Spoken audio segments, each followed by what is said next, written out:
Hello and welcome to the sports show featuring Jay and Nate. I'm your co-host, Jay Kim. And I'm Nate Earl. And today, our random sport to you is oddly very specific. It's the women's rowing. Right. Women's rowing, this was just the last minute decision as to what random sport we should do. We decided to do women's rowing because Great Britain won their first gold medal in women's rowing. So congratulations to them. They finally got to sing God Save the Queen in the Olympics. So, yeah, women's rowing. Go. I don't know, it says that U.S. won on NBC. Oh, for what? A relentless U.S. women's eight captured a second consecutive Olympic gold medal and 7 straight in the event. I think it's like a different formation, like Oh. a different amount of people or something. I just Alright. know that women's rowing won some sort of rowing event. I don't know, for all you rowers, I don't know how many rowing events there are, but I just know Great Britain won one of them. So Yeah, actually, in rowing, Great Britain won a gold, a silver, and a bronze medal. there you go. But the first was a gold, and it was very important. So, anyways, And fun fact, Canada won 2 silver medals in rowing. good for them. Germany won the men's, I know that. So good for them too. Great Britain won the most rowing medals with 3. Yeah. With each color. Yeah. With Germany coming in second with 1 gold and 1 silver. But I think that's enough of rowing. We're done with rowing. So Fun second facts. we're going to be talking about tennis. It's about the time now where tennis is going to start picking up speed. Maybe not in the US. Tennis isn't that big of a deal in the USA, but I know not as big of a deal. In European countries it's definitely a big deal. Especially in England now with Andy Murray going to the semifinals against Djokovic. Our boy, no, that's not our boy, but yeah, I'm pretty excited. Actually, Jay just told me who was going to be in the semis today. It's Roger Federer versus Juan Martín Del Potro in one semi, and like he just said, Novak Djokovic and Andy Murray in the other one. And honestly, I have not seen much tennis coverage throughout these Olympics.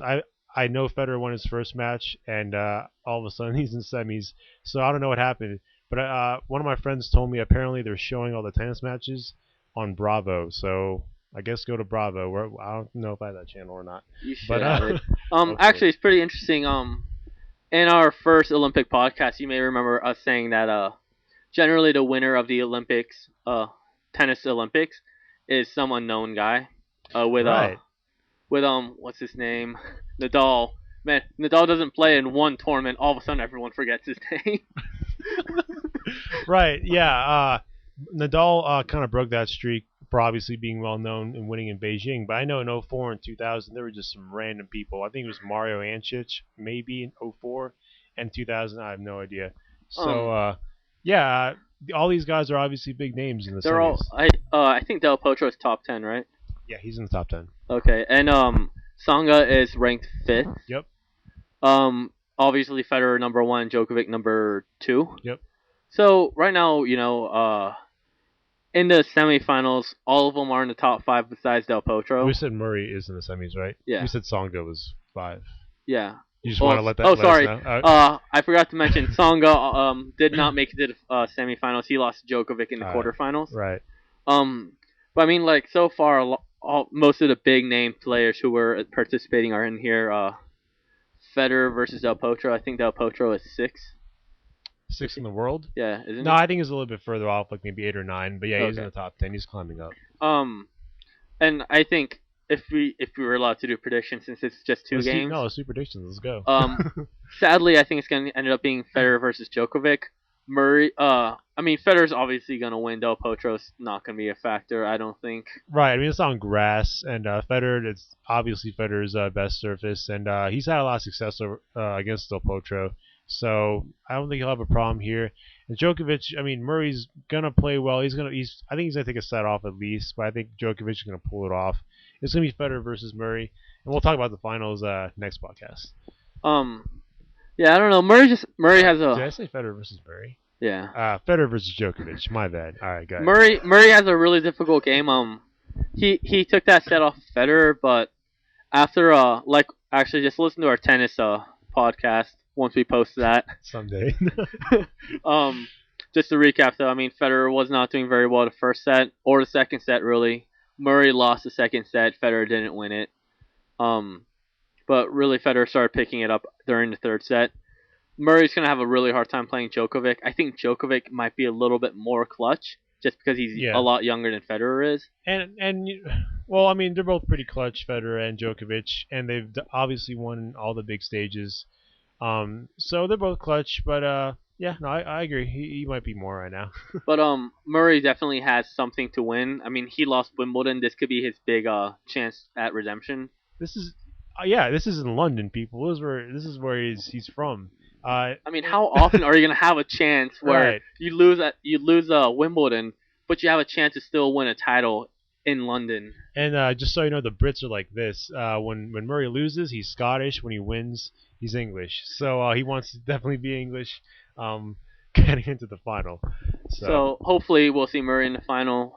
Not just because we don't like Djokovic, but just because I Getting think that out there. I think Murray going to the finals would just be poetic justice. Exactly. Bart Scott's quote. Anyways. All right, so that's enough about tennis. Swimming. Phelps finally won his gold. Yeah. Definitely. It wasn't an individual event. Well, he has won his 200 IM. We'll get into that in a little bit. But yeah, Phelps broke the record for most Olympics, or sorry, most Olympic medals all time. Over I think it was some Russian gymnastic person. I forgot who she was. But yeah, Phelps has the record now. It was the 4x200 relay. He was the anchor. He was able to easily hold off Yannick Agnel. I can't say his name. The awesome French swimmer who's been doing really well. Caught Ryan Lochte in the 4x100 relay. But yeah, Phelps finally got his record. So good for him. He also broke another record with the first person to win 3 consecutive gold medals in the same event in the 200-meter individual medley. Right, that is impressive. He actually had 3 chances before that to get that record for 3 consecutive gold medals in the 200 fly, the 400 IM, and I forgot his other event. Yeah, I can't remember his other event. So he had, I think, 3 chances before this one. He finally got it on his 4th chance on the 200 IM. So And good it's for kind him. it's kind of disappointing seeing Phelps. I know one of the races that he did, not the 400-meter IM, but he did another race that he didn't get golden. Or am It I? was a 200 fly. Yeah, he got silver barely, and he was leading the whole race. So it was disappointing. I remember if you remember in our first Olympic podcast, we thought Phelps would get every gold medal besides the 400-meter IM. Or at least, I mean, I thought he would at least, I don't know. Yeah, definitely gold in the 200 fly. I thought he would at least gotten silver in the 400 IM versus Lochte, but he got 4th. Wasn't even the medal stand. So he finally finally did something. Got his gold in the 200 IM. So good for him. And on that note, another USA swimmer, Missy Franklin, who's dear to our hearts because she's from Colorado. Yeah. and she's actually from Aurora. Just her a lot of her or sorry, a lot of her friends are supporting her up in Aurora, and surprisingly, despite being such a high-profile person, she knew no one that was directly affected by the Aurora shooting. Yeah, thank God. I mean, good for her that she's in that situation. But yes, so she won the 100-meter backstroke in Olympic record time, and she wasn't even the favorite, to be honest. It was Australia's Emily Seebohm who was the favorite in that. So good for her. And she also won her second gold in the 4x200 relay. So she's got 2 golds and I think a silver in the 4x100 earlier. So and it's going to be 3 golds because she's definitely going to win the 200-meter backstroke. So she's just having a great Olympics. And like Nate kind of talked about, she really kind of came out of nowhere on an international sense. How much do you think that was affected by the tragedy? I mean, I know during the Waldo campfire in the X Games, the guy from Colorado was definitely trying to play a lot harder, just like to have help raise awareness in Colorado. How much do you think that affected Missy Franklin? I like her performance. Yeah, Just like just trying to go harder just for like all the people in Colorado. right. I think it's definitely motivation for her. Just such a tragic event. I'm sure it's in the back of her head. I don't think she always wants to think about it, but I think it's there, and I think it's helping her. Helping her just win races. So it's motivation. But And with every happy story we have sad stories. Despite Phelps and Missy Franklin's successes, Ryan Lochte, the other big name in USA, is not doing as well after a strong start. very disappointing. After he won that 400 IM, it was like Lochte's Olympics to take. It was right there for him.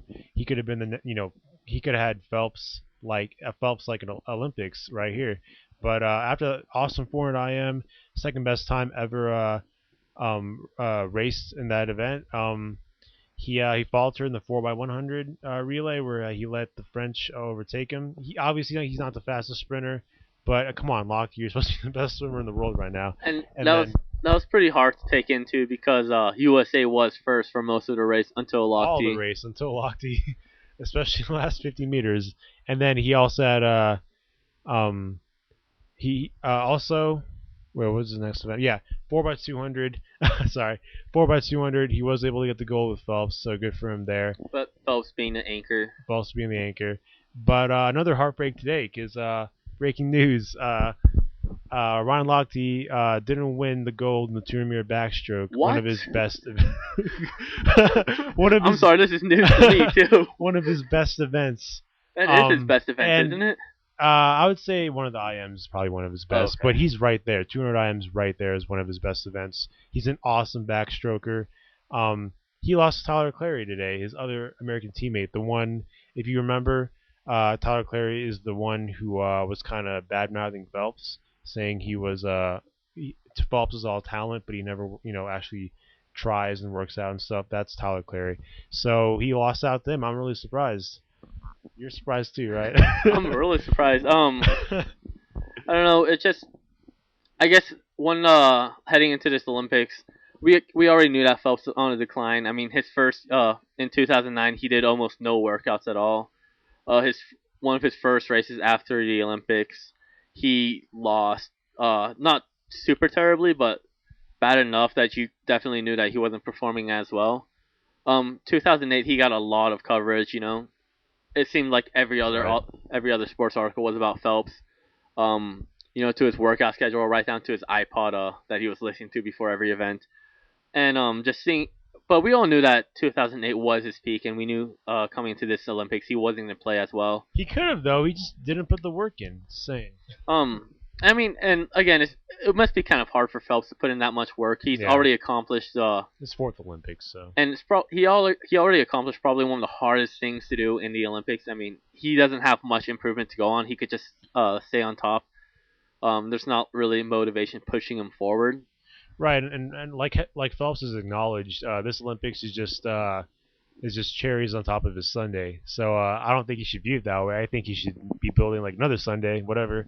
But But with that, like when Lochte kind of came to be known in 2008 in Beijing, and just in the past 4 years, just gaining more and more notoriety, becoming the world's best swimmer. Even Phelps' coach said that he's a better swimmer. exactly. I think Phelps would even admit that right now Lochte is a better swimmer. I mean, Phelps, like he said, isn't really taking this Olympics as seriously as he should. He isn't, but honestly, they're pretty much neck and neck right now. I feel like Phelps might just be at least as successful as Lochte has in these Olympics because Lochte's been disappointing. And Phelps already has his 200 IM. I mean, come on. So and I think USA was kind of spoiled with Phelps, starting in oh, 2000. definitely, yeah. And seeing Lochte going, oh hey, he could be the next Phelps. It reminds me of the quarterback situation in Denver, where every quarterback that we get, we're like, oh maybe he could be the next Elway. True. Um, Good comparison. and I think maybe we had too much hopes for Lochte, but in our defense, he also worked up to a lot of the hype. Right. It was good hope. He was looking really good, man. Like he was really good in the U.S. Olympic trials. He's shown how well he's trained, and also in the World Championships last year. So I mean, it was hype that wasn't like misplaced. Like it was obvious that Lochte was going to do really well. So by the way, his other event that I forgot to mention, 200-meter freestyle that he lost, he got fourth in a few days ago. Remember watching that? That was the other one I forgot. So yeah, fourth place finish, a second place in the 4x100 relay, a gold in the 4x200, and a gold in the 400 IM. So it's really mixed results. And if you listen to our first podcast, you'll also remember that we had a lot of high hopes for Lochte. It's gonna be kind of weird listening to those first episodes again, and then just seeing how much Lochte disappointed coming in. But Right. I think that's actually his last. These are his last two events: his 200 IM, the 200 meter backstroke. His last individual events. I think he's got a couple more team events. So I think we've seen the last of him for individuals. It's kind of disappointing. By the way, the 200 meter backstroke final and the 200 IM final were like literally 20 minutes away from each other. So that could have played a big deal. that would have affected his IM, As not his backstroke as much. Right, exactly. You still should have won that backstroke. If you lost the backstroke, or sorry, lost IM after winning the backstroke, it's not as big of a deal in my I opinion. mean, I guess maybe you can make the argument that Lochte wasn't using his full energy during the backstroke so that he could have more energy during the IM. But you know that can't be true because one gold and one bronze definitely looks a lot better than two silvers, in my opinion. In my opinion too, you gotta at least get that gold. The gold is the most important. And he's already won one gold. I mean, having two golds is just that much more impressive. But we'll see. I mean, he's probably going to race in the 2016 Olympics, I think. He is. He's already said he's gonna be there. So despite, in my opinion, being kind of too old to be racing the Olympics. But I guess his body's not as torn up as Michael Phelps' body. Right, and you have to remember Jason Lezak, the anchor for the 4x100 meter freestyle relay in Beijing, was I think 35 when he did it. So Lochte's gonna be like 31 next Olympics, so it'll be fine. Let's move on to just real quick. I want to mention Allison Schmidt. She has barely been getting any coverage in these Olympics, but this girl has 2 golds, a silver, and a bronze. She's got a gold in the 4x200 relay, along with Missy Franklin, and she's got a gold in the 200 freestyle, and she's got a silver and a bronze. I don't know. Oh, silver in the 4-meter freestyle and a bronze in something else. So, in the 4x100. I'm just remembering as I say these things. So I just want to give her some props. She has just been doing really well. She trains with Michael Phelps. Her coach is the same coach as Michael Phelps' coach. So I guess it's just he's doing work with them. So. And I guess it's kind of understandable. Missy Franklin is she's the main story, yeah. On the women's team, and Phelps versus Lochte was basically the main story for swimming coming into the Olympics. Missy Franklin was kind of a sleeper, and I think she's gonna be a sleeper too. Allison Schmidt for sleeper just in general. Yeah. Or... What do you know what sleeper means? Yeah. For those of you who don't know what sleeper means, it means someone who seemingly comes out of nowhere. Yeah, well, I guess so, but they've already shown us what they can do. They might be sleepers in certain events, but we know what they can do. I guess on an international event, on the Olympic stage. So maybe, yeah. One more swimming topic, real quick. Gotta give a shout out to Nathan Adrian. Really excited about him. I didn't call him the Olympics, but I've been saying for days, people at work and all these things. Nathan Adrian gonna win the 100-meter freestyle. And he proved me right because that's exactly what he did last night. And I can confirm that he has said these things. Yeah. Nathan Adrian out-touched James Magnuson, the favorite. The Missile was his nickname. I don't know why he's the Missile. It's just a weird nickname, whatever. Anyways, he out-touched Australian James Magnuson at the very end. He actually had the lead for most of the race, but he kind of started to drift away. Adrian did at the end. Or closing to the end, and then Adrian just had a last few second surge, and he was just able to out-touch him at 47.52, 1/100th of a second faster than Magnuson. So go USA! I was really excited about that. So. All right, and do you have any more shout-outs? No. Any last-minute things that you want to add? Go Adrian. Let's just go to our next topic. All right, so our final topic today is gymnastics, which seeing kind of the disappointing plays of Lochte and early Phelps this Olympics. The gymnastics is kind of a nice break from all that disappointment. And we actually been doing pretty well. I mean, obviously when Jordan Weber didn't make it, that was a pretty big disappointment. Not just for her, but I think for a lot of people. She was a favorite to win, and she didn't even qualify. Oh my gosh. But she still helped out in the team events. Jordan Weber contributed to 3 different events: the uneven bars, the floor, the floor, and also the vault. She didn't score the highest on either of the events, but she still contributed a pretty good amount. Uh, they were all pretty clutch. Um, this is the first time the U.S. women's Olympic team or gymnastics team won gold. Won gold since 1996. And the 1996 team is really the team that every year gets compared to. A lot of people thought last Olympics might be as good as 1996 team. Apparently this year's team was the best. And in the individuals all around, Gabby ended up winning gold, and Ali almost got So bronze. surprising. Yeah, it's actually really surprising that she won gold. I did not. That came out of nowhere. When I saw that, I was surprised she won gold. I thought Ali was a little better at that point, but And actually, I think Ali was the favorite going into the yeah, and she had a better score. I think they were second and third heading into the finals, and I think Ali was second, Gabby was third. She had a better preliminary, I guess, if you want to call it that. and So if you remember from the last Olympics, Gabby was on the team specifically for her uneven bar skills. right. Unfortunately, her skills did not do as well as in the uneven bars event only. We ranked third. China ranked first in that. But in every other event, floor, vault, and balance beam, we got first in. Gabby participated in all of them, obviously for the all around. She also participated for all of them for the team event. Jordan only did three. She did not do balance beam. Balance beam was really kind of what killed her in the preliminaries for all around, anyways. Um, and it was actually kind of surprising. Russia was the heavy favorite to win, and we actually just beat them by a lot. We won by a score margin of 5 points, and Russia beat third place Romania by a score of 2 points. And China surprisingly did not rank either. That is pretty surprising. Yeah, with China doing really well at the Beijing Olympics, they got first, right? Yeah, and Yeah, guys, sorry. and China actually they take the Olympics very seriously. Especially for gymnastics. And arguably they took it a lot more seriously in 2008 than they did this year because it was in China. But it's still pretty well known how seriously they take it, especially gymnastics, where they quote unquote breed Chinese gymnasts. They find young girls or girls at a young age who are interested in gymnastics and basically just train them to be the best gymnasts they were. And honestly, one person in particular, and I can't remember who it is right now. I think it was Huang, but don't quote me on that.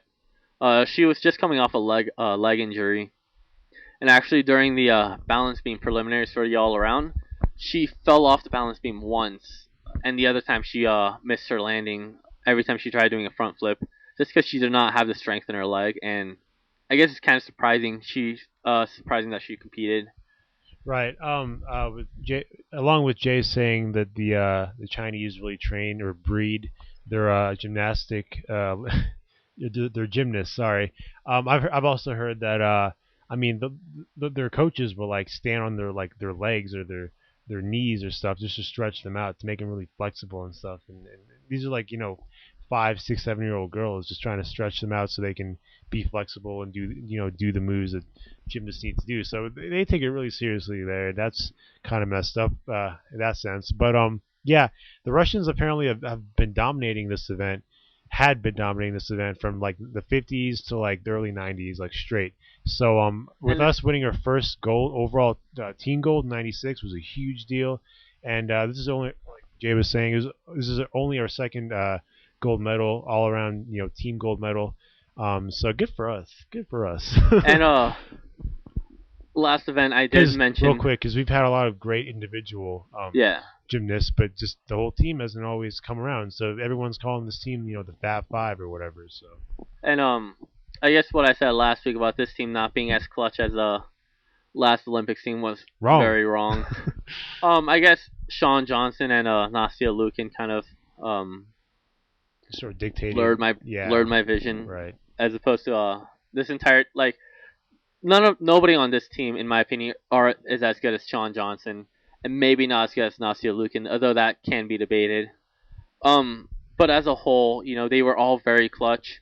They all had very close score ranges in all the events, and it's just nice to see Nice to see them come through. They're all pretty young. I think the oldest one is 17. Jordan Weaver, I think, is 17 years old, and I Yeah. think Ali is only 16. No, Ali's 18 and 18. Gabby's 16. So yeah, they're obviously all really young. And yeah, correct me if I'm wrong. They all have individual events like for each. There's individual medals for each, like uneven bars, and the floor and all that stuff, right? Is there? I don't think so. I think the way gymnastics work is you have the all around, which is when you do all the events by yourself, and then there's the team event. Well, I don't think they're done yet. I think they still have to do other things. I don't think gymnastics is over yet in the Olympics, is it? I'm not quite sure. We'll have to double check on that. But listen to our next Olympic podcast to get a straight answer, or read our blog at the Sports Show featuring Jay and Nate, or Feet Jay and Nate. I can't remember right now. .blogspot.com. And so yeah, gymnastics has been doing pretty good. I don't think I have anything to say. Men's gymnastics is kind of boring. Yeah, actually, I've not been following them at all. I know a few names. Daniel Leva. That's actually the only name I know. So, and definitely women's. I think we got fifth in men's gymnastics, so it's pretty disappointing. We've had some pretty good teams in the past, so there's been very minimal coverage for them. So, I mean, women's gymnastics has always been more popular, I think. Yeah. But we've had some great gymnasts in the past few years. I think they're those twins that were in Beijing and Athens aren't here anymore. But I don't know. Yeah, definitely women's is more popular. All right, so you're listening to the Sports Show featuring Jay and Nate. Thank you for listening.